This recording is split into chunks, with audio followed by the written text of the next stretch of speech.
कक्षा 9 मैथमेटिक्स प्रश्नावली 8.1 का प्रश्न 1, 2 और 3 हम पहली वीडियो में पढ़ चुके हैं। उसकी लिंक मैं डिस्क्रिप्शन में डाल दूंगी। आज हम पढ़ेंगे प्रश्न 4 से। प्रश्न 4 क्या बोलता है कि दर्शाइए कि एक वर्ग के विकर्ण बराबर होते हैं और परस्पर समकोण पर समद्विभाजित करते हैं।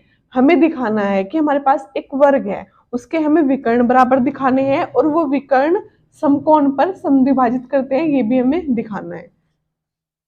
तो सबसे पहले एक वर्ग बना लेते हैं। एनसीईआरटी को रखते हैं साइड में। मैं इस पेपर पे वर्ग बना रही हूं।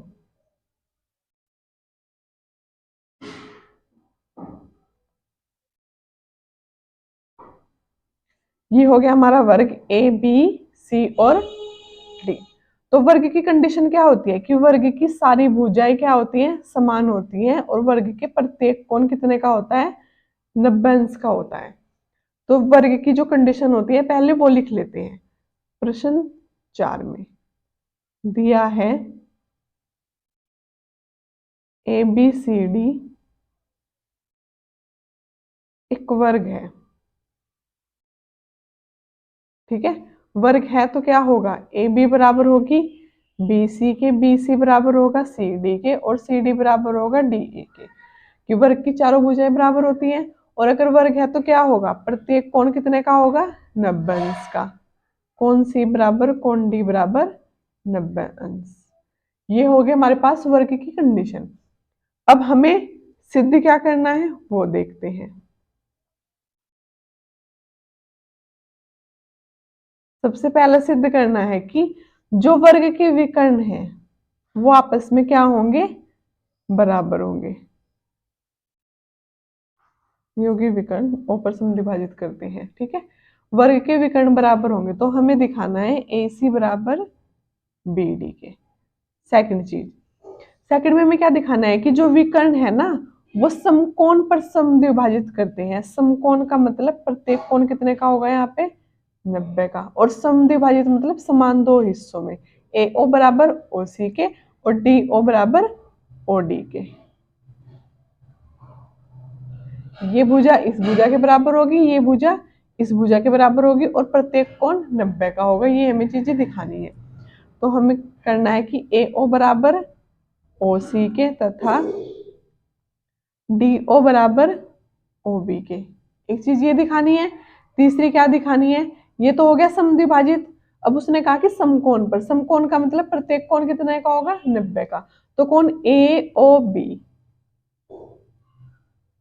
बराबर कोण बी ओ सी बराबर कोण सी ओ डी बराबर किसके होगा, कोण डी ओ ए के।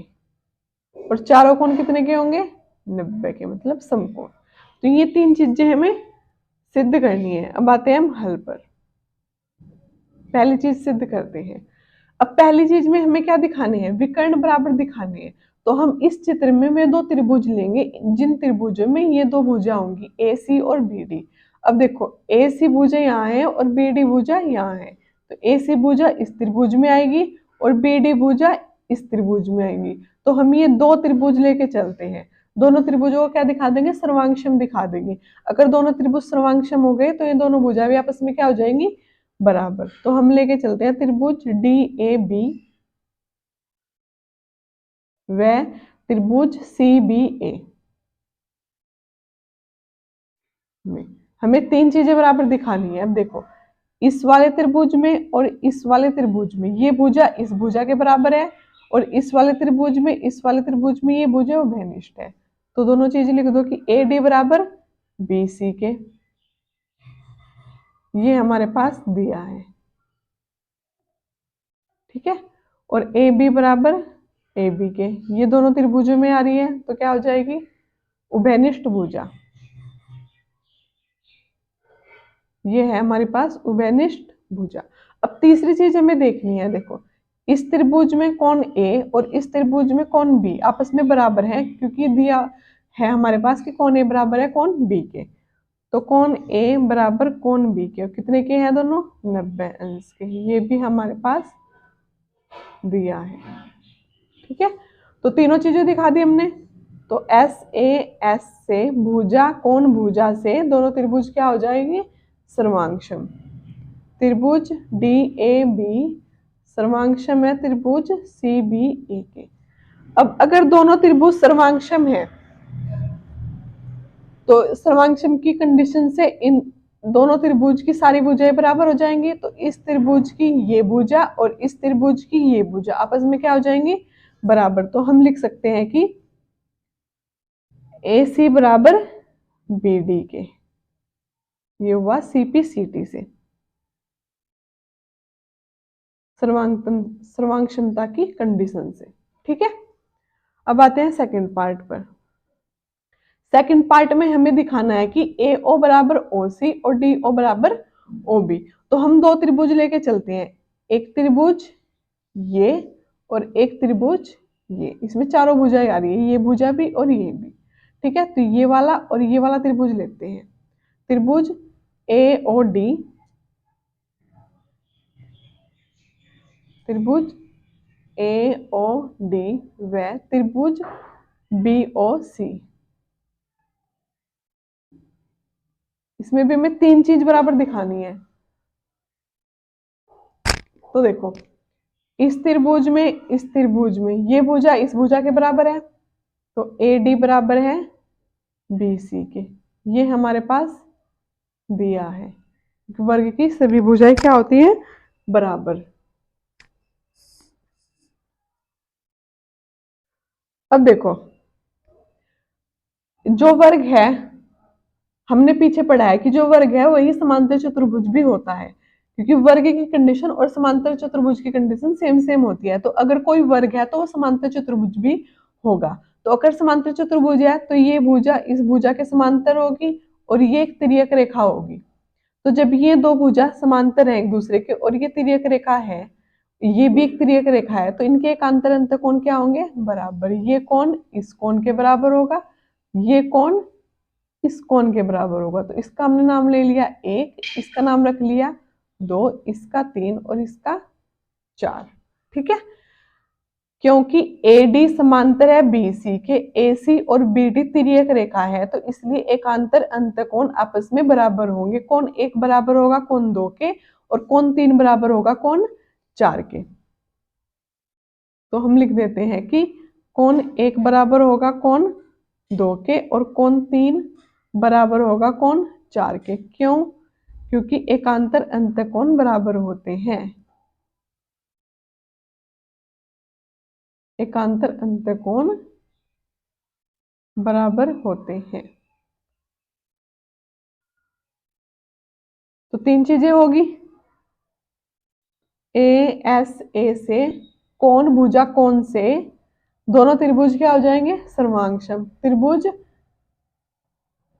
ए ओ डी सर्वांगसम हो जाएगा त्रिभुज बी ओ सी के। अब अगर दोनों त्रिभुज सर्वांगसम है तो इनकी सारी भुजाएं भी क्या होंगी, आपस में बराबर होंगी। ए ओ बराबर होगा ओ सी के और डी ओ बराबर होगी ओ बी के। तो लिख दो कि ए ओ बराबर है ओ सी के तथा डी ओ बराबर है ओ बी के। ये किससे हुआ, सीपी सीटी से, सर्वांग क्षमता के नियम से। सेकंड पार्ट भी हमने प्रूफ कर दिया। अब आते हैं थर्ड पार्ट पर।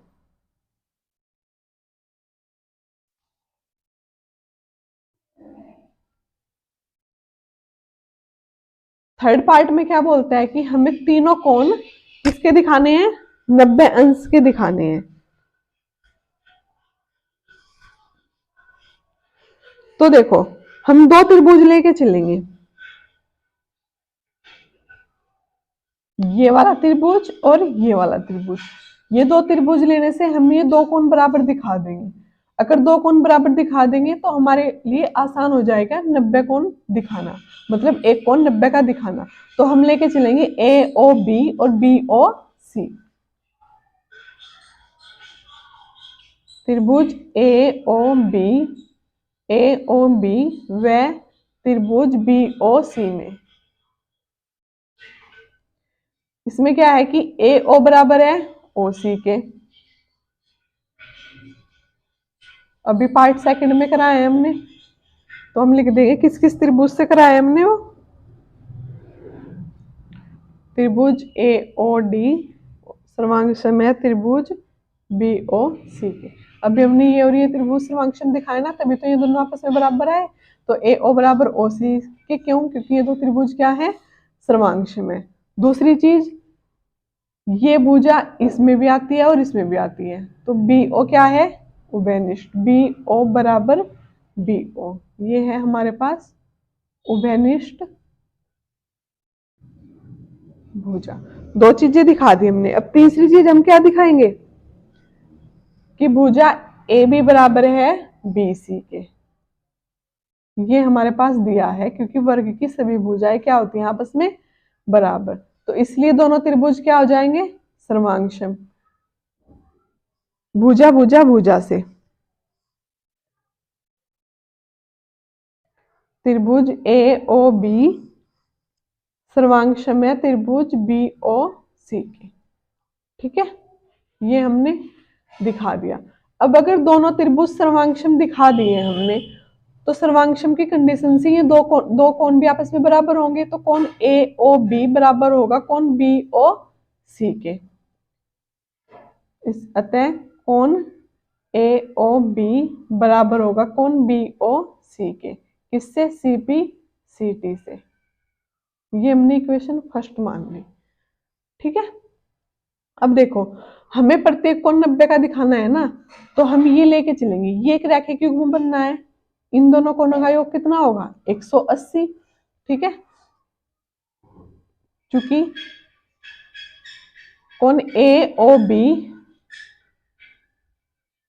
प्लस कोण BOC बराबर किसके है, 180 के। क्यों?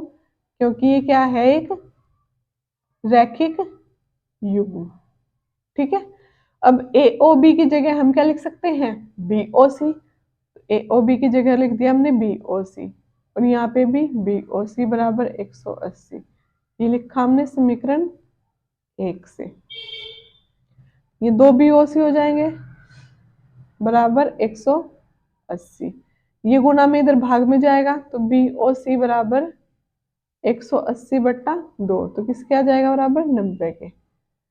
तो BOC किसके बराबर है, 90 के। और अभी हमने समीकरण 1 में पढ़ा है कि AOB बराबर है BOC के। ठीक है, AOB और BOC का मान कितना है, 90। तो दो कोण हमने 90 दिखा दिए, इसी प्रकार हम सभी कोण 90 के दिखा देंगे। इसी प्रकार हम दिखा देंगे कि COD और DOAB क्या है, 90 है। इसी प्रकार कोण COD बराबर कोण DOAB किसके हो जाएंगे, 90 के। तो चारों कोण 90 के दिखा दिए। तो इसके तीनों पार्ट हमने प्रूफ कर दिए। अब आते हैं प्रश्न 5 पर।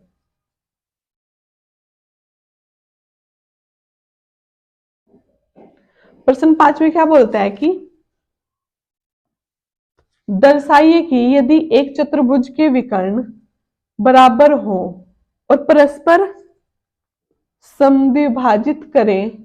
यहाँ पे ना समकोण छूट रहा है, तो अपनी एनसीईआरटी में यहाँ पे समकोण लिख लेना कि एक चतुर्भुज के विकर्ण बराबर हो और परस्पर समकोण पर समद्विभाजित करे तो वह एक वर्ग होगा। ये हमारे पास दिया हुआ है, हमें दिखाना है कि वह एक वर्ग होगा। प्रश्न 5 का चित्र बना लेते हैं। उसने बोलना है कि एक चतुर्भुज है हमारे पास, चार भुजाओं वाला। ठीक है, A, B, C और D एक चतुर्भुज है। अब बोला है कि चतुर्भुज के विकर्ण बराबर हैं। ये विकर्ण क्या है, आपस में बराबर है। ठीक है, जो दिया हुआ है वो हम लिख लेते हैं। दिया है ABCD एक चतुर्भुज है। ठीक है, और विकर्ण बराबर है, तो AC बराबर BD के, ये दिया हुआ है। अब उसने बोला है कि विकर्ण बराबर हैं और वो ही विकर्ण समकोण पर समद्विभाजित करते हैं। समकोण का मतलब प्रत्येक कोण 90 का, और समद्विभाजित का मतलब ये भुजा इसके बराबर और ये भुजा इसके बराबर, ये भी हमें दिया हुआ है। तो ये भी लिख लेते हैं कि AO बराबर दे रखा है OC के तथा DO बराबर है OB के। ये दो चीजें बराबर हैं। और क्या दिया हुआ है कि प्रत्येक कोण कितने का है, 90 का। तो कोण AOB, AOB BOC बराबर कोण BOC, कोण COD और कोण DOE, चारों कोण 90 के दिए हुए हैं। तो हमें ये तीन चीजें दे रखी हैं कि विकर्ण बराबर है और वही विकर्ण समकोण पर समद्विभाजित करते हैं। समकोण का मतलब प्रत्येक कोण 90 का होगा, समद्विभाजित मतलब जो विकर्ण है उसके टुकड़े आपस में समान हिस्सों में बटे हुए होंगे। ये हमें दिया हुआ है। अब हमें सिद्ध क्या करना है,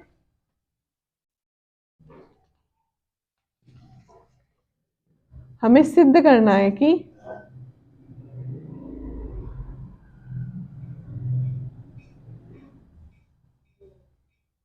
सिद्ध करना है कि यह एक वर्ग होगा, कि ABCD एक वर्ग होगा।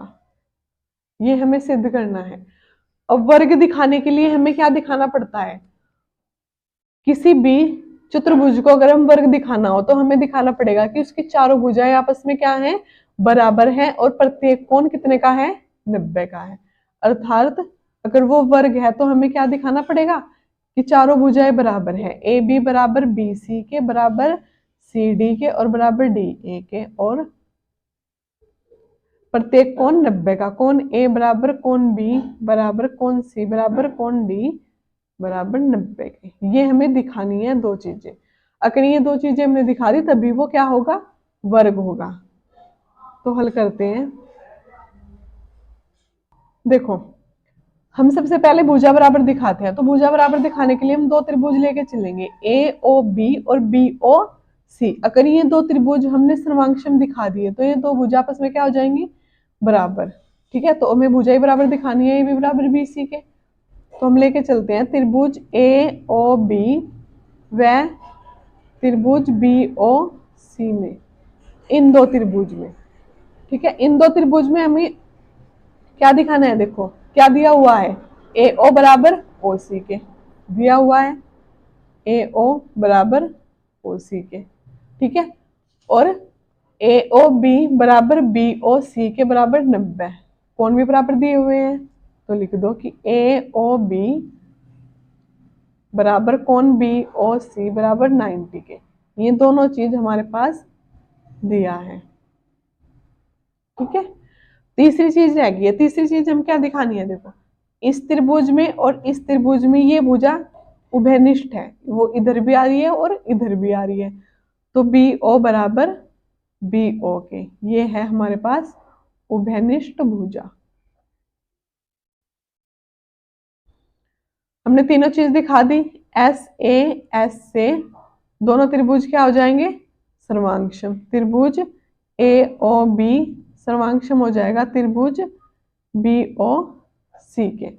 अब अगर त्रिभुज सर्वांक्षम हो गए तो इसकी सारी भुजाएं आपस में क्या होंगी, बराबर। तो AB बराबर हो जाएगा BC के। अतः AB बराबर BC की हो जाएगा CP CT से। दो भुजा हमने बराबर दिखा दी, इसी प्रकार हम सारी भुजा बराबर दिखा देंगे। अगर हम ऐसे करके सबको सारी भुजा अलग अलग बराबर दिखाने लग जाए, जैसे पहले हमने ये दो त्रिभुज लिए थे तो ये दो भुजा बराबर दिखी, अब हम ये दो त्रिभुज लेंगे तो ये दो भुजा बराबर दिखेंगी, ये दो त्रिभुज लेंगे तो ये दो भुजा बराबर दिखे देंगी, और ये दो त्रिभुज लेंगे तो ये दो भुजा बराबर लिखेंगे। तो एक भुजा दिखा दी हमने और लिख सकते हैं कि इसी प्रकार BC बराबर होगी CD के तथा CD बराबर होगी AD के। ठीक है, अतः हम बोल सकते हैं कि AB बराबर BC के, BC बराबर CD के और CD बराबर AD के। सारी भुजा हमने बराबर दिखा दी। अब हमें दिखाना है कोण। हमें प्रत्येक कोण 90 अंश का दिखाना है, कोण ए, कोण बी, कोण सी और कोण डी।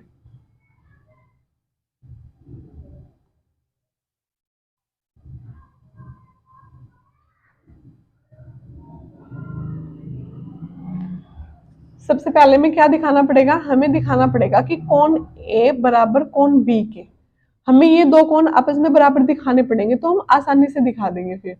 तो ये दो कोण बराबर दिखाने के लिए हम ये दो त्रिभुज लेके चलेंगे, डी ए बी और सी बी ए। ठीक है,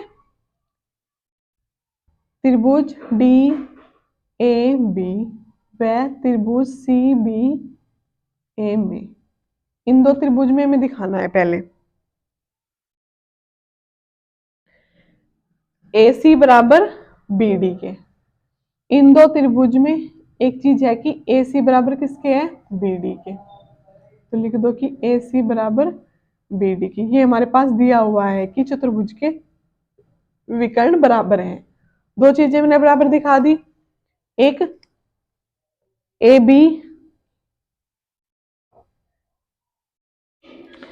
बी बराबर है ए बी के, क्योंकि इस त्रिभुज में भी ए बी आ रहा है और इस त्रिभुज में भी ए बी आ रहा है, ये उभयनिष्ठ भुजा है।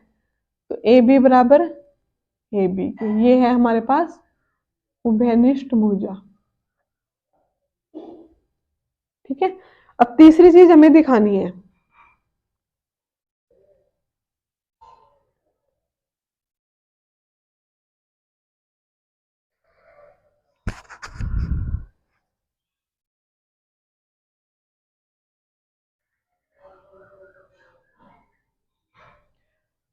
ये उभयनिष्ठ भुजा होगी। तीसरी चीज हम क्या दिखाएंगे कि ए डी बराबर है बी सी के। वो कैसे, क्योंकि अभी हमने प्रूफ कराया है कि ए बी बराबर बी सी बराबर सी डी बराबर डी, तो इसलिए ए डी बराबर किसके हो जाएगा, ए डी बराबर बी सी के। ठीक है, तो तीनों चीजें दिखा दी हमने, भुजा भुजा भुजा से, एस एस एस से दोनों त्रिभुज क्या हो जाएंगे, सर्वांगसम। अगर दोनों त्रिभुज सर्वांगसम है तो ये कोण इस कोण के बराबर होगा, क्योंकि इस त्रिभुज के प्रत्येक भुजा और कोण बराबर होते हैं सर्वांगसम की कंडीशन से। तो ये कोण इस कोण के बराबर होगा, तो हम लिख सकते हैं कि कोण ए बराबर कोण बी के। ये किससे, सीपी सीटी से हमने लिख दिया। अब हमें क्या चाहिए, इसको हमने मान लिया समीकरण 1। ठीक है, अब देखो अगर ये चतुर्भुज है तो ये भुजा इस भुजा के समांतर होगी और ये एक तिर्यक रेखा होगी। ठीक है, तो तिर्यक रेखा के एक और बने दोनों कोण, एक और बने मतलब इस साइड ये कोण बनना, इस साइड ये कोण, ये दोनों कोण इस तिर्यक रेखा के एक और बनने। तो अगर दो भुजा समांतर है और तिर्यक रेखा के एक और बने दोनों कोणों का योग कितना होता है, 180। तो हम लिख सकते हैं कोण ए प्लस कोण बी बराबर 180। उसका एक्सक्यूज भी हम लिख देंगे कि तिर्यक रेखा के एक और बने कोण, क्योंकि ये क्या है,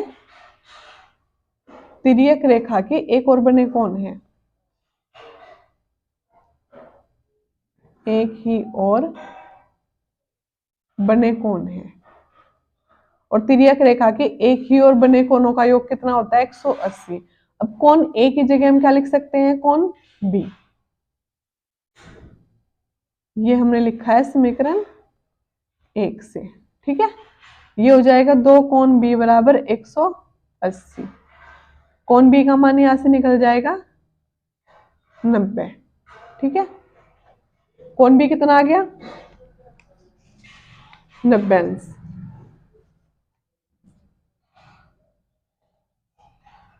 अब समीकरण 1 से कोण ए बराबर है कोण बी के, और कोण बी अभी हमने निकाला है 90 अंश, तो कोण ए बी किसके बराबर होगा, 90 के। तो इसी प्रकार हम दिखा सकते हैं कोण सी बी बराबर 90 के और कोण डी बी बराबर 90 के। तो अतः कोण ए बराबर कोण बी बराबर कोण सी बराबर कोण डी, चारों कोण किसके दिखा दिए हमने, 90 अंश के दिखा दिए। ठीक है, तो हम कह सकते हैं अर्थात